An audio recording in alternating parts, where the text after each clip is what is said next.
नेपाल के नए विदेश मंत्री आपको बताएं शुक्रवार यानी 6 जून से भारत की 3 दिवसीय आधिकारिक दौरे पर आ रही हैं। दिल्ली वो पहुंच रहे हैं।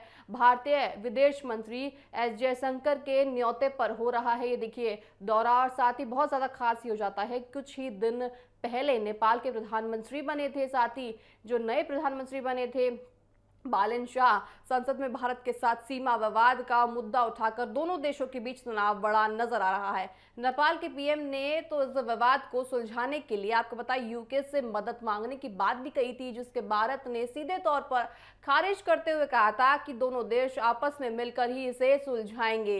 अब माना यह जा रहा है कि प्रधानमंत्री द्वारा बढ़ाए गए इस तनाव को कम करने और बिगड़े रिश्तों को सुधारने के लिए विदेश मंत्री ने ये रुख आज दिल्ली का किया है, जहां वे विदेश मंत्री एस जयशंकर से मुलाकात करेंगे। पीयूष गोयल के साथ भी वो गंभीर मुद्दों पर बातचीत कर सकते हैं। अगर इस दौरे के मुख्य एजेंडे को बहुत ही आसान शब्दों में समझे तो दोनों देशों के बीच कई सालों से लटके बड़े प्रोजेक्ट्स को आगे बढ़ाना इस मुलाकात का मुख्य मकसद कहलाता नजर आ रहा है। नेपाल के विदेश मंत्री भारत के सामने आपको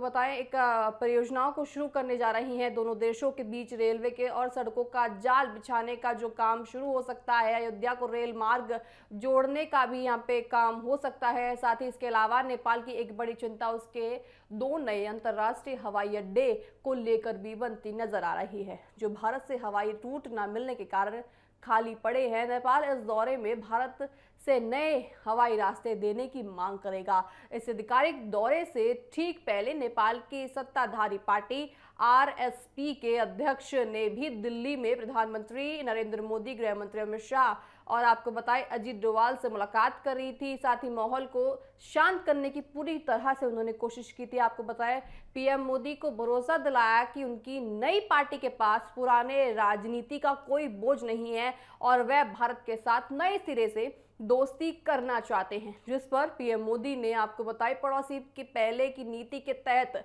नेपाल को हर संभव मदद करने का भरोसा भी जताया था।